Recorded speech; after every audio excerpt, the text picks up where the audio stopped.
السلام عليكم ورحمة الله وبركاته. أهلا بيكم معايا فيديو جديد من وي. فيديو النهاردة إن شاء الله هشرح فيه معاكم طريقة عمل وحدة سداسية سهلة وبسيطة لتكوين مفرش سرير أو بطانية بيبي أو شال مستطيل.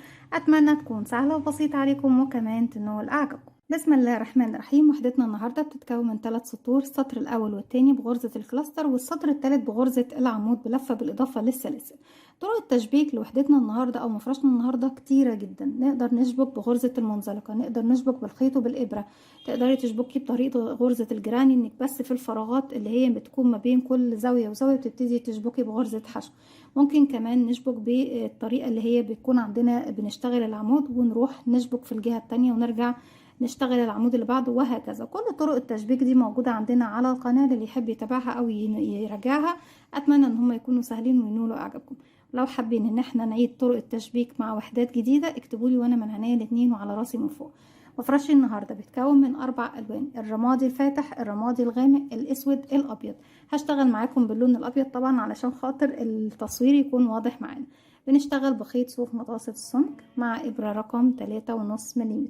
سمك الخيط حجم الإبرة المناسب بالنسبة لك طبعا لسمك الخيط اللي بتشتغلي بيه. نوع الخيط ده شيء يرجع لك، أنا ما عنديش فيه أي مشكلة. المهم بس إن احنا نطبق الوحدات كلها بتاعتنا بسمك خيط واحد مع حجم إبرة واحد. بسم الله الرحمن الرحيم. في البداية ببتدي أكون دائرة سحرية، بسيب مسافة بسيطة من الخيط وعلى 2 من الأصابع ألف الخيط وارجع للخلف واجي تاني للأمام. الخيط مش بيكون جنب بعض وعكس بعض بشكل حرف الإكس، وفي نفس المكان هرجع تاني للخلف. هلف ايدي الناحية التانية، هنا تكون عندي حلقتين، بنزل تحت الحلقة الأولى وبسحب من تحتها الحلقة التانية وبلف ايدي، وواحدة واحدة بخرج الخيط من على ايديا. نتأكد ان طرفين الخيط داخل الدائرة السحرية زي ما احنا شايفين.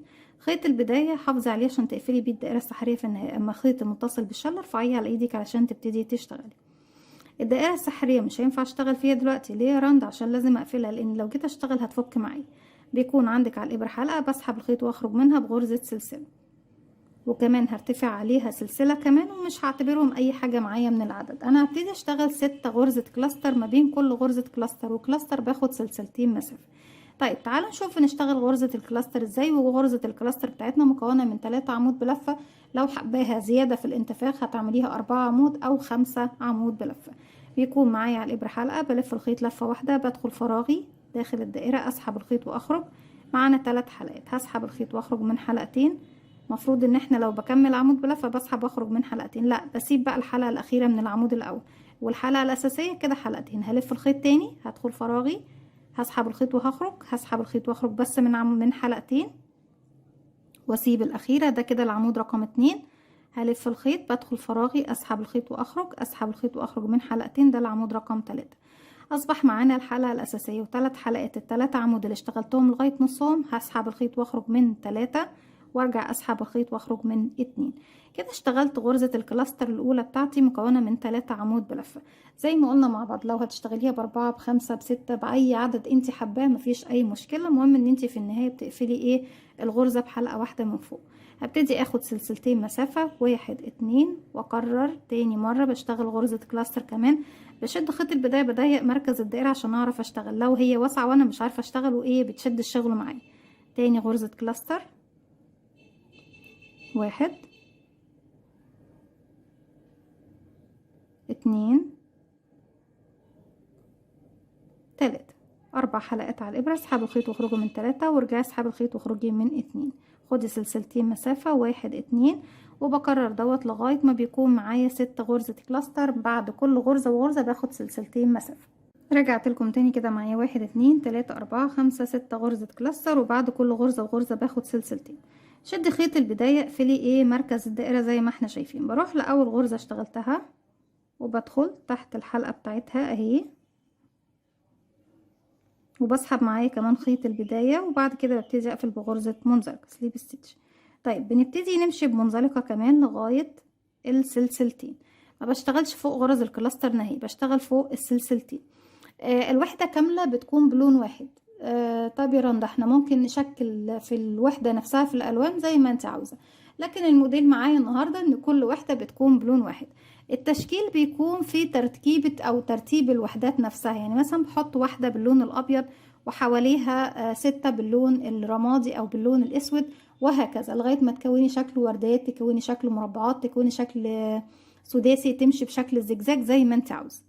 هنبتدي فوق كل سلسلتين نكون غرزتين كلاستر، وما بين كل غرزتين غرزة وغرزة بيكون معايا سلسلتين مسافة، 1 2 سلسلة، وبيكونوا مجرد بس ايه سلاسل سنادة توصلني لارتفاع مقارب للغرزة اللي هشتغلها الأولى. كده 1 2 3 4 حلقات، اسحبي الخيط واخرجي من حلقتين وارجعي اسحبي اخرجي من حلقتين، 1 2 سلسلة، وبعد كده هدخل في نفس الفراغ اشتغل كمان غرزة كلاستر، 1 2 3 ونقفل غرزتنا. طيب انا عشان اروح في الفراغ اللي جاي بردك باخد سلسلتين، 1 2 علشان اروح اشتغل في الفراغ اللي جاي.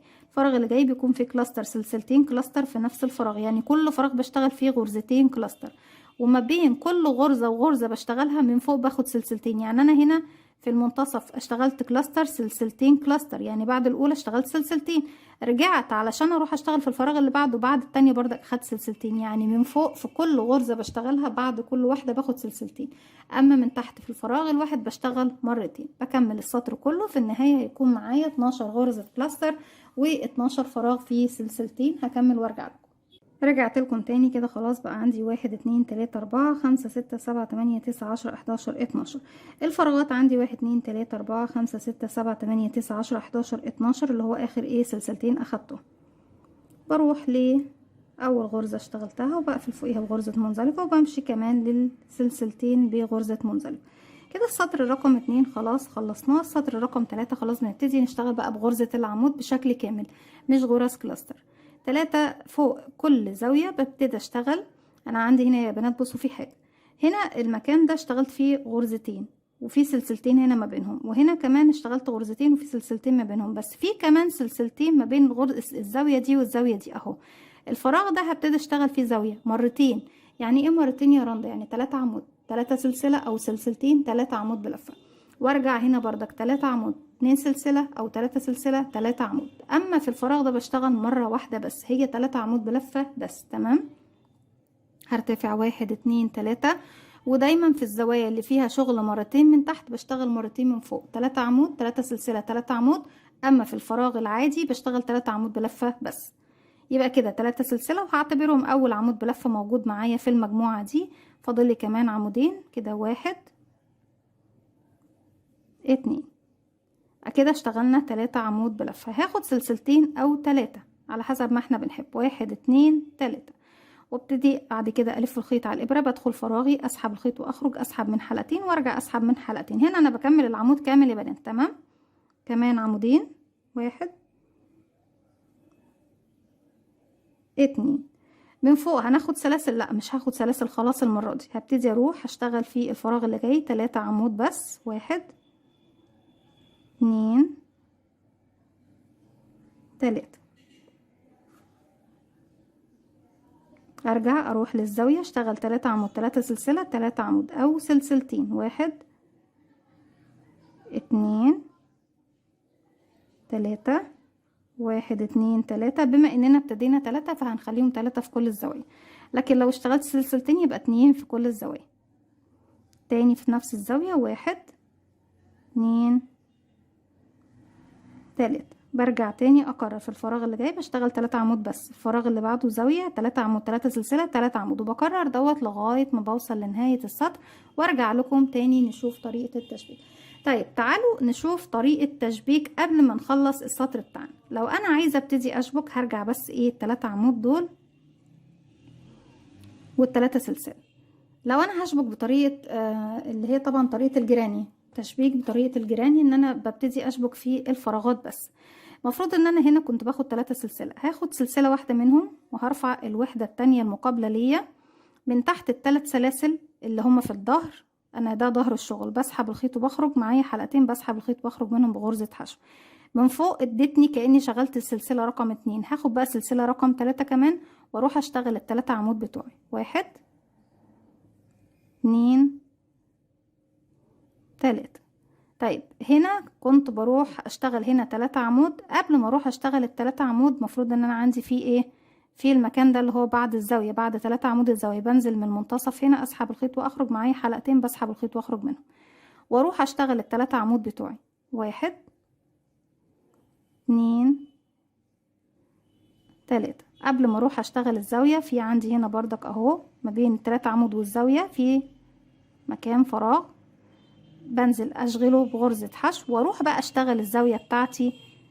1 2 3 و3 سلاسل باخد منهم سلسلة واحدة بس، واروح هنا للزاوية انزل اسحب بحلقة واشغل غرزة حشو واخد سلسلة رقم 3 وارجع هنا اشتغل 3 عمود بلفة. 1 2 3. دي طريقة تشبيك الجراني اللي هي بتكون زي ما احنا شايفين ما بين الفراغات اللي بتكون ما بين الغرز في السطر الاخير.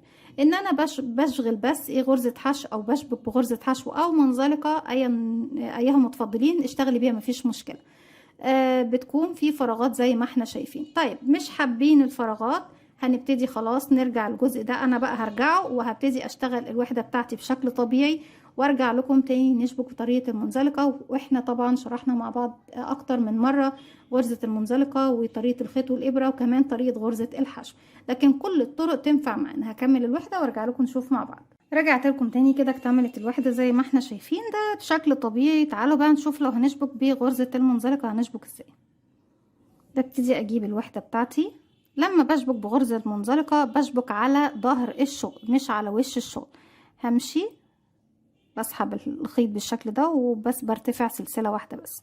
نبتدي بقى نشوف الحلقات بتاعتي. يعني انا عندي دي اول غرزة اهي، بنزل كده من تحت حرف الفي عندي حلقة امامية فرونت لوب وعندي حلقة خلفية الباك لوب. لما باجي ابتدي اشبك يا بنات على ظهر الشغل ببتدي ادخل بالنسبة طبعا للوش اللي انا فيه. لو على الوش ده دي الامامية ودي الخلفية، لكن لو على الوش ده دي الامامية ودي الخلفية. تمام. فمن الوش اللي احنا فيه باخد الفرونت لوب الحلقة الامامية، بشوف الغرزة اللي ورايا فين، بسيب بقى هنا الامامية بصوا اهي، بسيب الامامية باخدهاش واروح للخلفية الباك لوب. يعني باخد امامية مع خلفية فرونت لوب مع باك لوب، اسحب الخيط واخرج من تحت الحلقتين ومن تحت الحلقة اللي عندي على الابرة. تاني بكرر، باخد حلقة امامية من قصاد وشي وحلقة خلفية من الناحية التانية واسحب بغرزة منزلقة سليب ستيتش. معاكي حلقة بدخل اخد فرونت لوب الحلقة الامامية الباك لوب الحلقة الخلفية، اسحب الخيط واخرج من تحت الحلقات التلاتة وبكرر ده لغاية ما بوصل لمكان الزاوية التانية بالشكل ده زي ما احنا شايفين. بفضل ماشية ماشية ماشية لغاية ما بوصل لنهاية الخط. اذا حاطة وحدات كتير جنب بعضها ببتدي اكمل على الوحدات المقابلة ليه. طيب دي بالنسبة لي شخصيا افضل طريقة هي وطريقة الخيط والابرة، الاتنين بيكونوا النتيجة واحدة، لان بردك بالخيط والابرة انا بشبك على ظهر الشغل زي ما احنا شايفين. وصلنا للزاوية خلاص بسحب الخيط بالشكل ده زي ما احنا شايفين. ده ظهر الشغل بيكون فيه تداخل ما بين الابيض ما بين الجراي زي ما احنا شايفين، فعشان كده قلت لكم بنشبك على ظهر الشغل. هنا بقى وش الشغل، بصوا بقى الجمال والنظافة قد ايه الشغل حلو جميل. كل اللي باين عندك الخط اللي انت كنت سايباه هنا، الحلقة اللي كنت سايباها هنا والحلقة اللي سايباها هنا، وخط التشبيك في المنتصف جاي بانسيابية ونعومة بطريقة شكلها حلو قوي وجميلة، ومفيش اي شيء بارز زي ما احنا شايفين. طيب لو هتشبكي بغرزة الحشو بتشبكي على وش الشغل، تدخلي تحت حرف الفي من هنا وتحت حرف الفي من هنا للغرزة دي والغرزة دي واشغلي غرزة حشو، دي ما فيهاش اي مشكلة وما فيهاش اي صعوبة. بكده بكون وصلت معاكم لنهاية فيديو النهاردة او فكرتي النهاردة. اتمنى تكون سهلة وبسيطة عليكم وكمان تنول اعجابكم. ما تنسوش فضلا ليس امرا اذا عجبكم الفيديو تدعموني بلايك وشير وسبسكرايب واستنوني في فيديو جديد من وي. تنسوش كمان تفعلوا زرار الجرس يوصلكم مني كل جديد. السلام عليكم ورحمة الله وبركاته.